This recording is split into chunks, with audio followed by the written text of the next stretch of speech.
What is up, and welcome into the Easy Smoke and the GM podcast. I'm your host, Ezra McCann, and I'm joined, as always, by my outstanding co-hosts. He's a Chicago Public League legend. He's a Simeon legend. He's a Grambling State legend. He played second base for the Tigers back in the day. He was all SWAC. He is none other than Brandon Williams, a.k.a. Coach Smoke.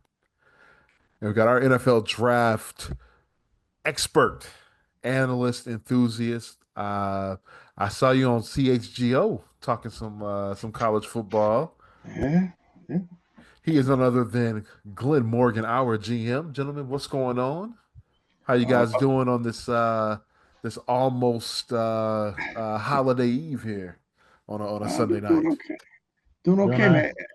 As per usual, man. Sometimes you leave off stuff when you put out the accolades. You forgot to put champion of the Like This intramural basketball league. I mean, come on, man. We're celebrating.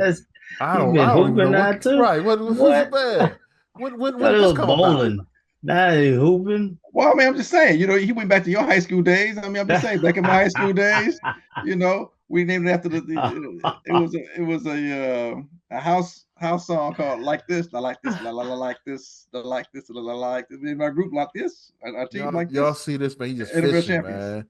He just trying to get something, man. Come on now. What my man Smoke you can't did. take a champion away from a champion. A champion's a champion, baby. Hey, listen, GM. Listen, don't let my accolades fool you. The famous one of the three. Every time people telling me they done seen you on NBC Sports, CHGO, you the famous one. Look. Wait, no, don't say that. Don't say that, Brandon, man. See, your stuff is documented, man. We can look in the archive and find your stuff. What was it called again? The name of our team was Like This Intramural Champions. Like Brother this, Rice. Oh my God! Yeah, intramural basketball champions. That didn't even make the school newspaper. I guarantee you. What's it called? I bet it's called the Crusader. Is that your school newspaper? I guarantee you. What's it called? It might be something like the Crusader. That would only make sense. It didn't make the Crusader. Oh man! 1986 champions, baby. Wow. All right. Microfiche. You found it in the microfiche. Microfiche. You remember you going to the library and yes, I looking do. up stuff with microfilm and microfiche? Yes, I don't think kids know what that is now. They don't have appreciation for research. No. I used to have so much fun going through the film. Yep. Brandon, you might not even know about that. I don't. Wow. I don't. I was gonna let y'all go to the next thing before you and just keep shaking my head and. I don't know what the hell they're talking about. I might have seen it in a movie once. That's crazy. All right. With microfilm and microfiche, it's a device that you could use to research like old newspapers and magazine clippings and that sort of thing. Yeah. So you would go in the library and card catalog. Yeah, go through the card catalog, and then you'd have to go to the librarian and say, "I need this," and they would go back into the archive and they would give you that film, and then you get set up on a little projector type machine, right? And it would show you like the negatives of those newspaper clippings, right. And it'd be light behind the projecting thing, and that's how you would read it. Yeah. Damn, I'm old. You can get on the page. You could print out. You could print it out if you whatever pages was. You could press the button. Print it out, right. Yeah, that's great. You know what? Technology, baby. I am truly on the edge of Generation X and the millennials. I saw both. That's crazy. Okay, all right. But nobody cares about that. The Lions kicked the Bears' ass today at Soldier Field, 34-17. Lions just came. I think the Bears, they're out, man. They checked out. Season's over. You had DJ Moore talking about he's ready for vacation. They're like, dude, we still got another month of this to go. 3 weeks to go, man. What are you talking about? And it showed in the way they played today. Lions, first 5 possessions? Yeah. Points on the board. It was 20-0 before the Bears scored again. And can we go back to talking about microfiche? Can we Well, research when the Bears were actually good? we can't, man. You can go back. We can go back to the '80s, man. Let's go back to the 80s, Yeah, late yeah. 80s, mid late 80s. Yeah. This is no good. Um, I don't even know what to say about this team, man. I mean, It's the same it's team. over. We just need to Gosh, start the all. We need to start the off season right now. well, I We think don't. most people are. Most people We trying don't to need. figure We don't out. need to play the next two games. I tell you, somebody that I don't typically that I openly said I try to not agree with ever. When he said something, he said one thing that I think was smart, and he said, "Can we just like on a video game, sim to the end of season?" That's probably the only thing I could agree with that guy on. But yeah, it's That's what needs to happen, man. what I mean. It was the same old, same old. Because We get down big, collective effort on the slow start. Uh, Defense then does we, enough to keep you from being completely blown out until the offense yeah, decides it wants to score. yeah. what ticks me off, and I think I brought this up before. When you get to a situation like this is when uh, the individuality should come out. Guys that aren't guaranteed spot. Let's be real. Not everybody is guaranteed a spot, in the league next year. So this is where you fight to, put some stuff on tape and show that, Right. hey, I belong. You would think that selfishness, somewhat selfishness would come out and you would put some plays out there. And that's a couple of guys that have, Walker, I think has played really well in the last couple of weeks on the defensive line.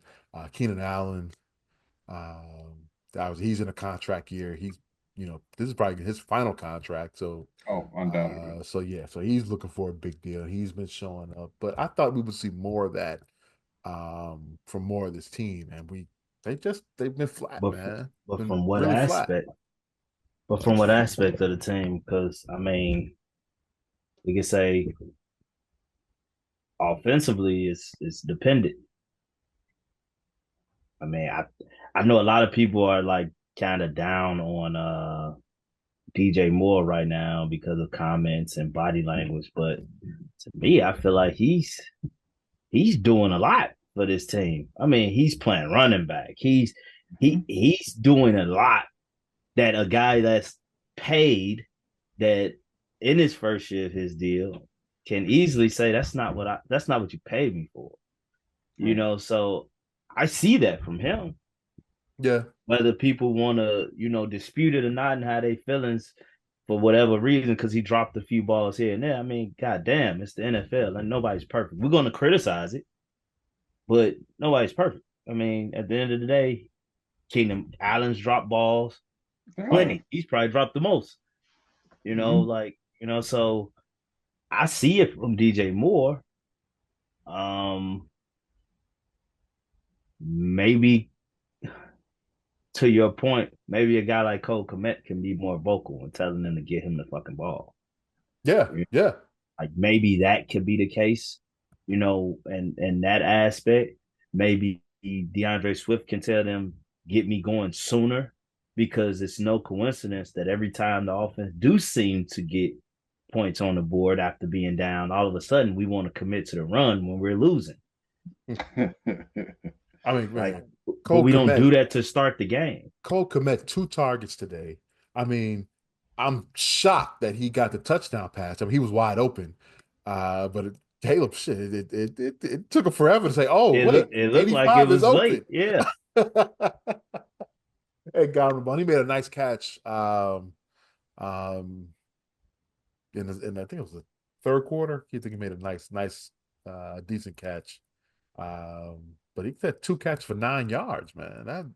That's not gonna do it, man. And that's not No. his fault. He's not clearly not being looked at. That's a problem. Um, Caleb looked pretty Like good I, today.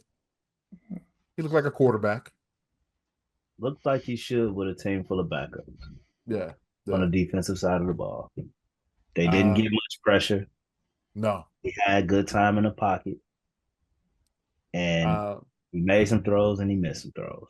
Even an offensive line with they Braxton Jones was injured in that game. Right. Tevin Jenkins Kevin got hurt Jenkins. during the game, and they didn't do an awful job today against turnout. Detroit is banged up. They've got They didn't do 16. an awful job. They got smashed. They were down 20-0. They And did he's talking about I the saw the O-line. offensive. I'm from the O line and pass protection.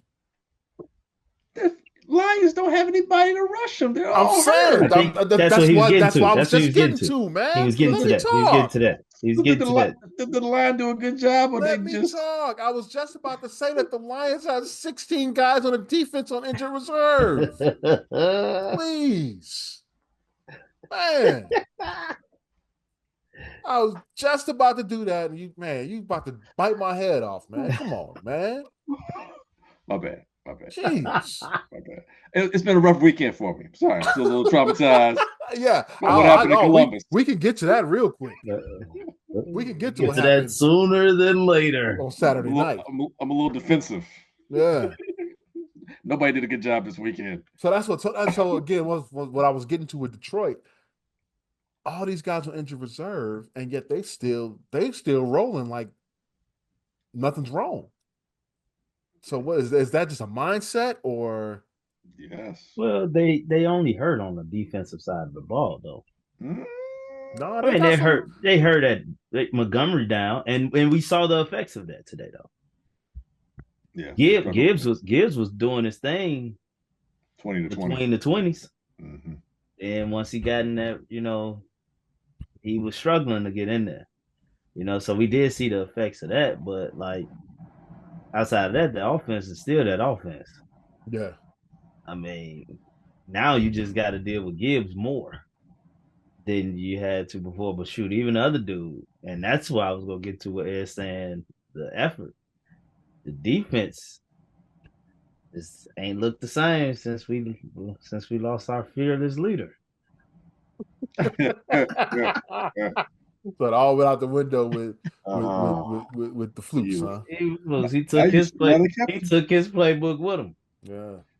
He took his defensive playbook with him. He said, "Y'all go back to the universal playbook on the defensive side of the ball too, because they look bad, and it's like because the other running back for Detroit didn't look too awful. I think early on in the game they didn't probably trust him enough to put him in those goal line situations, but they might have saw something today that like, okay, you know what, maybe we can use him. So yeah, that could be the start of something.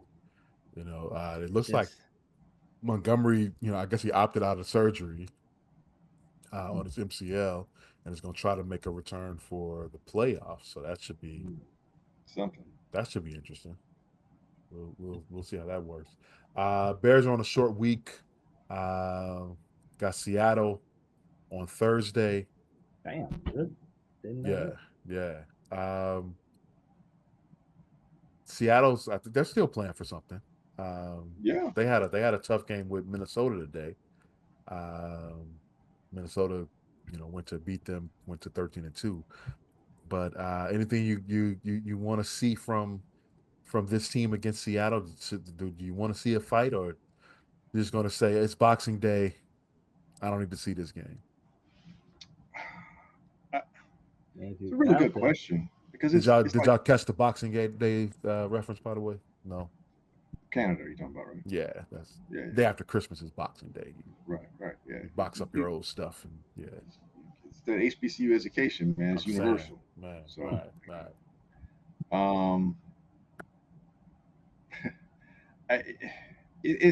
It's difficult to want to watch. I mean, I'll be honest with you, because we do the podcast is the only reason that I deem even spending time watching anything, because they've quickly become uninteresting.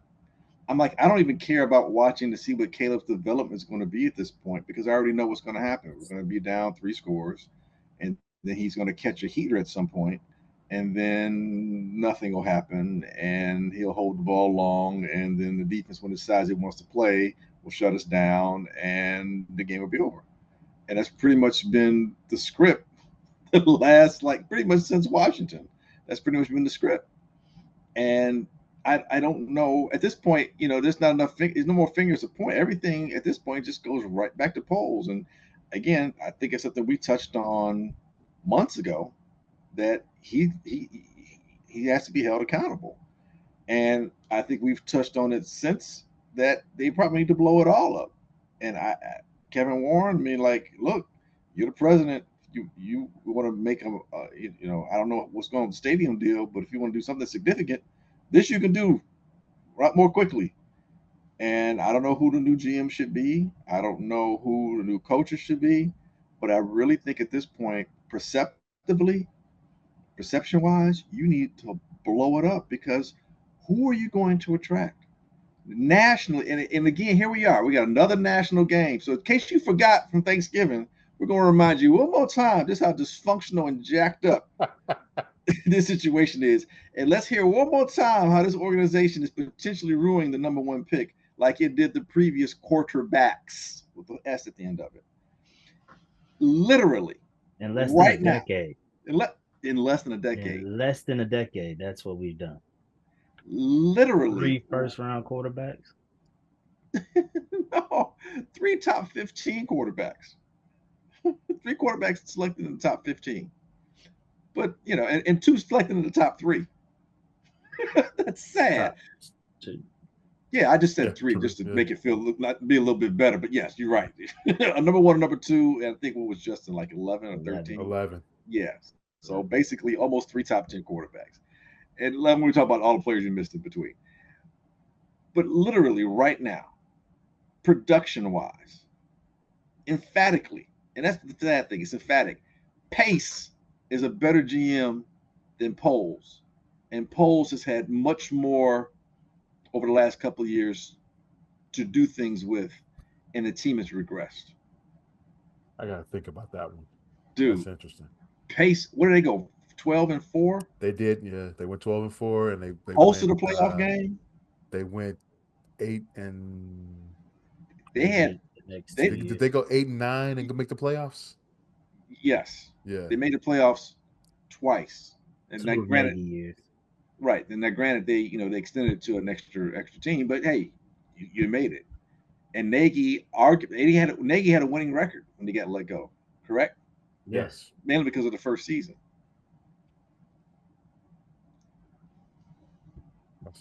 Productivity wise, and here's the thing. You look at this very situation now, can you do we believe now? I'm not saying it can't happen, but do you honestly believe that next year is going to be such a turnaround that there's going to be a winning record, let alone a significant winning record? It doesn't look that way. Everything is trending down quickly, and it was never really high to begin with. Yeah, that's what my question is. And it's like, people are like, man, trust the process and all. He did this, he did that. But it's like, okay, let's give him that benefit of the doubt. Bring in a new coach next year, a hot shot that everybody think is going to change things instantly, just like they thought with the quarterback instantly. And again, we failed. No. So you definitely going to probably get rid of Poles. Then a new GM gonna necessarily want the coach that's in place that they didn't pick. Yeah. We keep finding ourselves in these situations. Like, let's clear it out. We did the coach and GM together with Poles and Eberflus, but we didn't do the quarterback situation with that. We did that after we had the quarterback for 1 year. Now we're about to do it again, basically. And the team president, don't forget about him. He came in after all that too. So now we're about to do it again, but this time, we're going to keep the coach. Keep the GM, and we got rid of the coach. It's nonsensical. It's just crazy, man. In a calendar year, going back from January to December, you have fired 2 offensive coordinators, you have had 2 defensive coordinators, and you fired your head coach. And running back coach. And okay.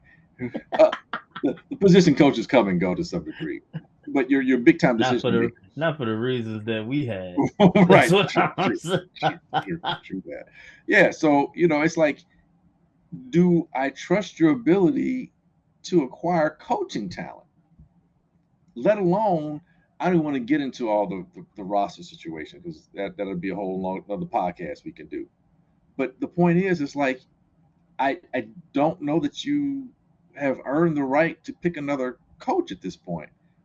Sure, you can, but I'm looking at you side eyed because it's like, what is your criteria? Because it seems, I mean, really, you might as well say we've had three offensive coordinators in a calendar year. Three.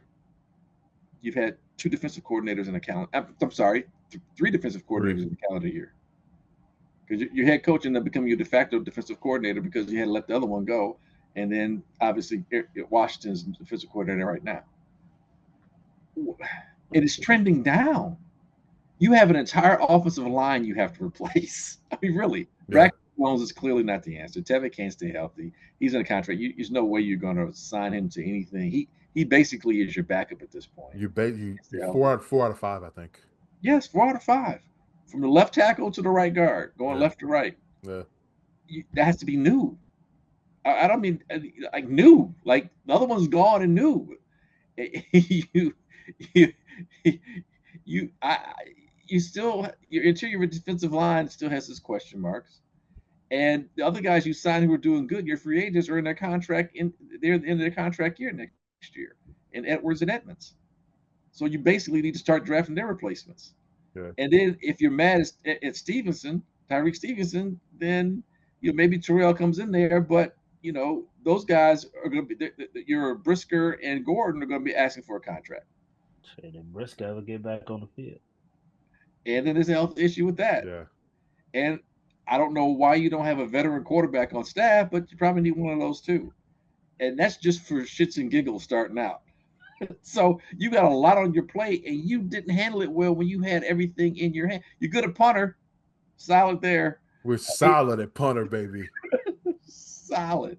So no, if I'm dude, Kevin, Warren, really, man, if it starts at the top, let this top, let you be the beginning of that top part that it starts in terms of how this organization is going to go forward and clear it all out. Because perception wise, if you don't, I don't know as a potential head coach if I want to affiliate myself with the person who could be a potential lamed up GM. If Yeah. I You if don't I'm a want player, that. you don't want that. If I'm a Yeah. player and okay, maybe you pay me for the money, but what about situation I put myself into? Because what coaches come in, how are they going to utilize me? Like what can you tell me about how you're going to utilize my skill set so I'm not out here killing myself like DJ Moore? That's the other thing. Players on the team, current team right now, they're going to start talking. Dude, they don't know what's going on. I don't know what's going on. They use me this way, use me that way. I don't know, man. I don't know if I can trust anybody. Everybody's telling me something. I don't know who's in charge. That's the perception. What is going on? Where are you going? Who's in charge in terms of really making decisions and being definitive about that? They have an image issue right now, along with a roster issue, a talent issue, and a coach. They got They got issues. issues. Lots of issues. But Lots of I tell you issues. this, I tell you the decision is going to have to be made on the GM in some sort of way, whether it's extending polls at the end of this season if you want that, or going to get a new GM. So they got a lot of decisions that have to be made in the next really few weeks A few weeks. coming up here. Because guess what? You ain't the only team that has issues. Yeah, Yours has just been on more public display because you keep getting your ass kicked on national TV. and it can happen once again on Thursday night. Yo, fellas, let's go to college real quick. It was the beginning of the college football playoff. Hey guys, it's been Uh, real. I think my wife is calling me. Gotta get ready for that. nope. We gotta talk about the Tennessee Vols, baby. Man, The good old SEC. SEC, no, SEC was rocking. Boy, you see what Texas did? Go on, right? The UT, man. baby. UT all the way. All University of right. Texas. Them Here's what newcomers. ticked me off this weekend. All right. We got one game on Friday night, Notre Dame and Indiana. Of course, Notre Dame Whooped on Indiana 27-17. It wasn't that close It though. wasn't that close, right? Um, and then you had people the next morning, namely on game day, talking about how Indiana probably didn't deserve to be there. You would have rather had an Alabama there or a Miami. Okay. SMU, uh, they go to Penn State. They lose 38-10, get their butts kicked, but still, you people, they didn't belong. They shouldn't have been there. They got it wrong. But then it all went quiet Saturday night when Tennessee, the SEC 10-2 team, went to Columbus and just got rocked by the Buckeyes in all red.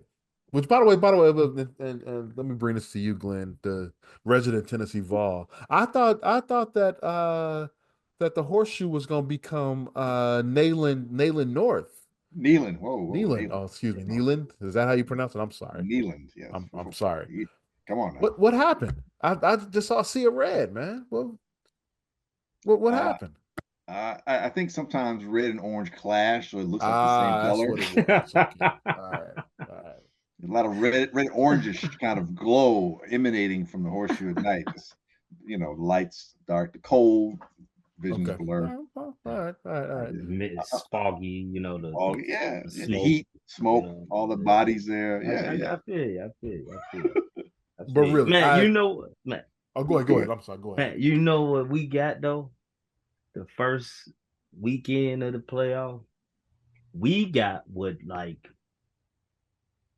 and I'm not that in I'm not that into college football to where it's SEC, Big Ten, and It's just SEC. geographical and all that, the geographics and stuff. But being from the Midwest, of course, I know a lot of people who are major Big Ten people. And the issue that they've always had is we always got to go down and play in their weather. Yep. Let's see what they can do if they had to come up here to us. Yes. And we saw that they cannot handle it. Well, potentially, or you just saw that the SEC is a lot smarter than everybody else and been fooling them for years in terms of getting their way.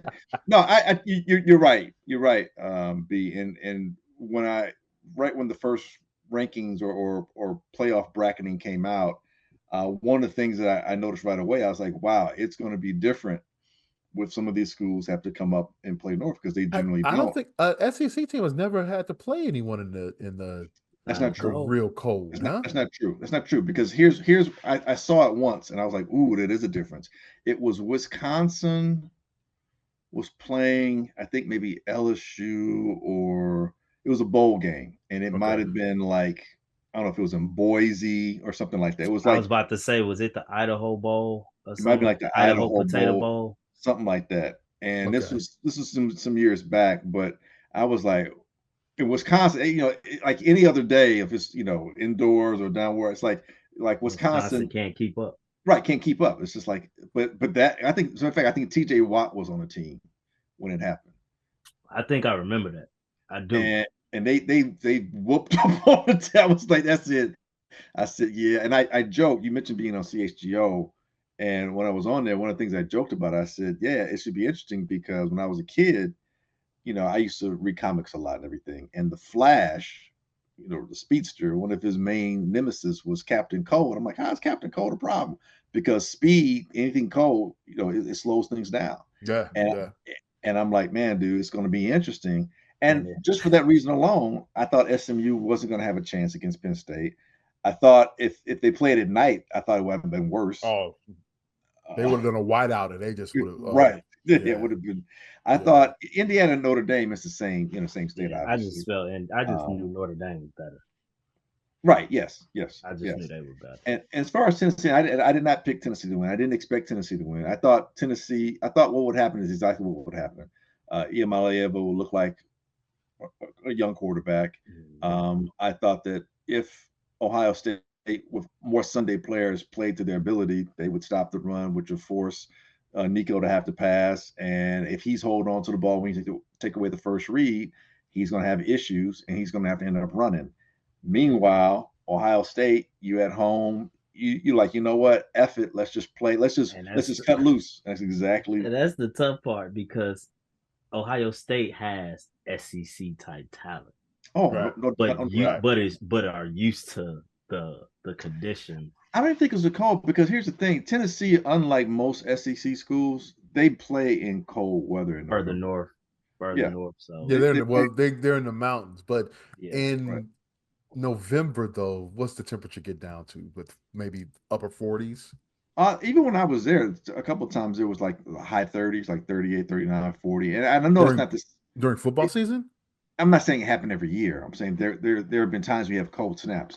Yeah. And having lived there, it gets cold there. Well, so it's not like the guys, quarterback had never played in under 50-degree weather before. Yeah. Well, that's a little different because he's a West Coast kid who's playing down south. So I'm not saying it didn't have an effect. I don't think that's the reason why they played as poorly as they play. I think even if it was warm, I would maybe they score one more touchdown. I think the outcome still would have been a double-digit outcome because of the quarterback situation. In Tennessee, and someone made the point too, that Tennessee's the way they play, that type of offense that they were running this year, it travels because they were a ground and pound kind of team. They put up a lot of points, but the running backs ran for 22 touchdowns this year. He scored a lot of points. He ran for over 1,400 yards. And when you run like that, your play action pass really works well. You've got some speedsters, it opens up things for you and your defense, blah, blah, blah. But yeah, on the surface, it looked like, just like what B said, the warm weather teams can't handle. So now we get a chance to see on the second level, it's going to be more of a neutral situation. They're going to either be in the warm space, in terms of environmentally outside, or they'll be indoors. Texas, Arizona State is in Atlanta, indoors. We have the traditional bowl games now. Yeah. That's Peach Bowl. Sugar Bowl. That's the Peach Bowl. Yeah, Ohio State, Oregon's Rose Bowl. Penn State, Boise State indoors, but that's the Fiesta Bowl, so they'd be in Arizona anyway. Yeah. And then Sugar Bowl, Notre Dame, Georgia. So that's indoors. Neutral sites. All perfect weather. Of course, especially the Ohio State, Oregon. That's tradition of Big Ten, Pac-12. Yeah, Big 12, right. And we all seen Notre Dame get beat many times in the Superdome. Then they didn't. What's my man that got drafted by the Raiders? Jamarcus Russell. Didn't he beat Notre Dame in the Sugar Bowl? Yeah, that's what got him catapulted to number one pick. Yeah, that's wild. Yeah, Tennessee. I knew Tennessee. Did you see pregame? No, I didn't get. They went out there. Their guys came out with no shirts on. Tennessee guys. So to warm up. And I was looking, and I was like, "Yeah, they're a little. This is in their heads." Exactly. If I was an Ohio State player, I'd have been like, "Man, we got them, dog. We got them, dog. You trying to prove to us what? We know what this. We already know what it is, right? We've been here. This ain't like that ball. I was like, yeah, that ain't never been in this. Is clear. Somebody said, "Yeah, let's go outside with no shirts on." It's like, so okay, it's 35 degrees. Okay. That message would have been better if it was Notre Dame. I mean, if it was Ohio State doing it. Right. So I just knew that. I knew weather-wise. It was like, okay, that's in their head. That's an issue. But yeah, I'm sorry. I think the committee got the teams right. I'm sorry. Alabama, you lost to a 6-6 Vanderbilt. You got whooped by Oklahoma 24-3, a 6-6 Oklahoma team. Man, at the end of the day, every year is going to come down to them, to the world saying somebody was done wrong. Yeah. It's going to happen every year. I mean, and I'm sorry, with 12 teams, I honestly don't care about the 13, 14, 15. I say, only change I will make is take away the automatic ranking. Oh, okay. But yeah, it's South Carolina for sure. I think South Carolina should have been in it. But take away the automatic seeding for the champions. I honestly think we would have had better first round matchups this go around if they seeded them just by best teams versus by conference winners. Right. Power four conference winners, and then the next I personally feel Arizona State and Boise shouldn't be top 4 teams. That's just me. That's just me. I agree. Let me ask you, should they go to the NFL model where there's reseeding? I think they should. In that second round, or I think they should. I don't know how difficult it is in terms of selling tickets and all that kind of stuff, or what happens, because it's not so much about the fans buying them. Like at this level, because here's the difference, and someone else brought this point out too, and I'll try and make it real quick, is that with this first round, all these teams at the home, that's a lot of money comes to the university. And it kind of seemed like it went in their favor. Look at the teams that hosted: Texas, Ohio State, Penn State, Notre Dame. These are all traditional teams that have very good fan bases so it kind of seemed like it worked in the committee's favor with how they seeded this year. And then the matchups you got going into next week with the Oregon, Ohio State in a Rose Bowl. Like that's history. That's historic. Right. Well, here's the thing. For the teams that had the bye, you get to watch Georgia, you get to watch all that money go to all these other schools who host it. But you're at a traditional bowl thing, and I don't know if it's still the case, but generally, say Georgia's playing at the Sugar Bowl, you said? Yeah. Okay, so usually what happens is the Sugar Bowl committee would say, hey, Georgia and other team, you have to sell these amount of tickets, and whatever you don't sell, it's on you. So instead of hosting where you don't have to deal with a committee at all, because it's just, you're making all that money's coming to you, and you split some of the gate with the team, obviously, but all that concession, all that stuff comes in your pocket. Right. Now you're in Georgia. Your award for winning is you lost your quarterback because you played in the SEC championship game. So you lost your quarterback for the rest of the season, your number one quarterback. You don't get the gate money that you would have gotten if you were to host. And now you're playing a team that's already warmed up, and you've been chilling for like 3 weeks. So they're warmed up. You're chilling for 2 or 3 weeks, and now they maybe in more of a rhythm than what you are. So it's you're gonna have to look at this, really evaluate it, not just from we got playoffs, everybody you should be pumped, to you've got to make this more financially equitable. Because if I'm just like Kirby Smart saying, what's the point of playing a championship game if I got to play extra game, more wear and tear? And now on top of that, I don't, the university doesn't get any gate money and so on and so forth. So yeah, it's got some bugs in it for sure. All right. Next show, remind me. Let's talk about the state of the NBA. I think we need to discuss that. National Bowling Association. We're talking bowling finally. Yes. That's your man. That's your man right there. Yeah. Just talking about what's going on with the health of the league, the ratings being down and that sort of thing. So let's not forget about that. Let's go to picks. Let's see. I think we only have one outstanding, which is the Cowboys Buccaneers game that's going to the half right now as we record. Smoke, you picked the Bucks at -4, so we'll hold that off until next week. He Glenn, did that so you wouldn't have an extra loss on his thing. He's slick, man. He's real slick. Glenn, you went 1-2 this week. Man, that's insane. Steelers took an L on Saturday. You took the Bills -14. They only won by 3 this week against New England, 27-24. And you got Penn State though, at +8.5.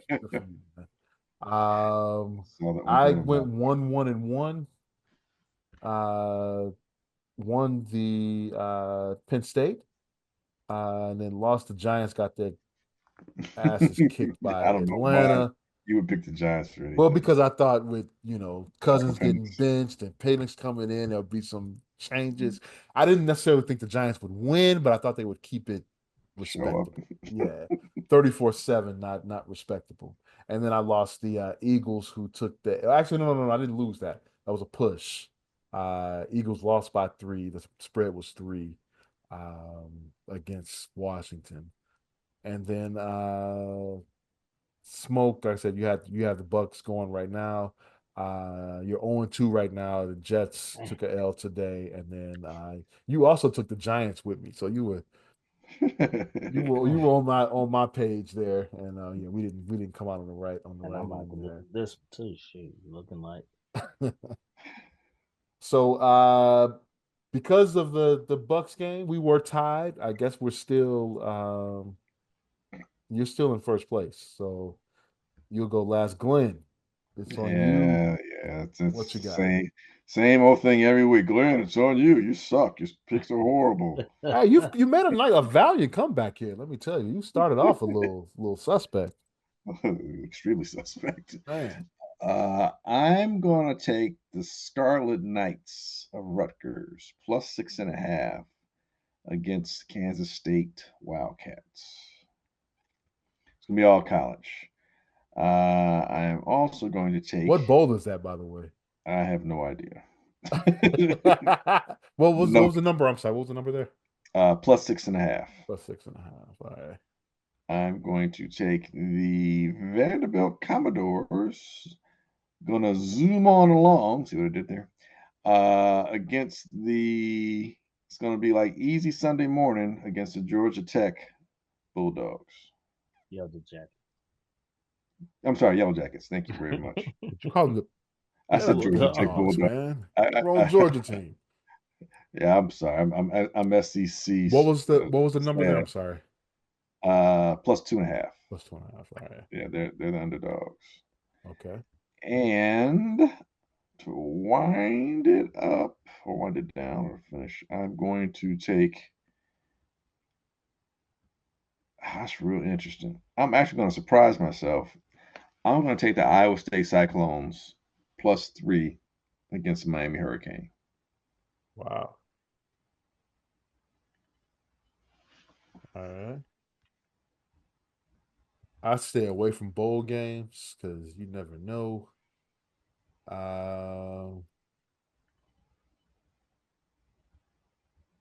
So I am going to do once it comes up.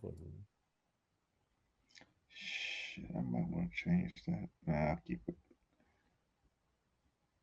The Michigan Uh, Alabama game was looking real interesting. I apologize. Let's go Christmas Day. I'm gonna take the Chief minus the 2.5 over the Steelers. It's a good bet.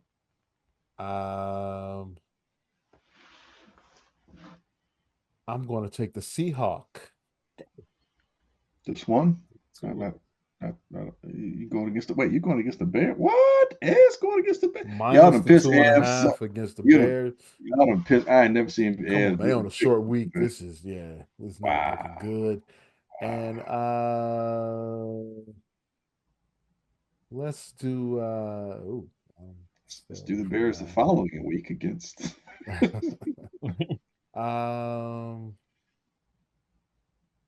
You see how the Cardinals lost to the Panthers this week? Yeah, I loved it. I That's needed funny. it. Cuba is one of my running backs. I'm gonna take the Rams minus the 3 at home against the Arizona Cardinals. Interesting. So all favorites this week. Smoke, who you got? Two of mine, but so what the taint of Ed? You don't want this taint on your picks? Is that what you trying to say? I followed them last week. I ain't gonna do it this week. I would take Baltimore minus 3 versus Houston. Christmas Day. I'm going to take the Chargers minus 5.5. That's in New England. I believe in the Chargers now. Fighting hardballs, huh? Fighting hardballs. Should have been a coach. And I'm going to go Carolina plus 8.5 versus Tampa. Really? Divisional matchup. Okay, I see what you did there. What, plus 8.5? Plus 8.5. Wow. Okay. It's an insane number. All right. All right. That's going to do it for this week's edition of the Easy Smoke and the GM podcast. We want to thank everyone for listening. We greatly appreciate it. You can catch our podcast at Apple Podcasts, Google, Spotify, iHeartRadio, Amazon, wherever you find your favorite podcast. You can also catch us at hp53productions.com. There you can find a link to our podcast and the Super Duper podcast hosted by Rob Griggs. And you can also catch us on the HP53 Productions YouTube channel. Just search HP53 Productions and you will find the lovely video of our podcast there. So definitely like and subscribe. We want to wish everyone a Merry Christmas, a Happy Hanukkah, Happy Holidays in general. And yeah, hopefully, hope you have a great time this week. Yo, Glenn. Yep. Please take us out. Hey, it's like we always see here, Easy Smoking the Gym podcast. We ain't saying we're right. We don't think we were wrong. Happy holidays. Everybody be safe. Happy Kwanzaa too. I forgot about that. Yeah, that's why I kind of chuckled. I'm like, hey, you forgot about I was going to call you out. Happy Kwanzaa, everybody. We catch you next week.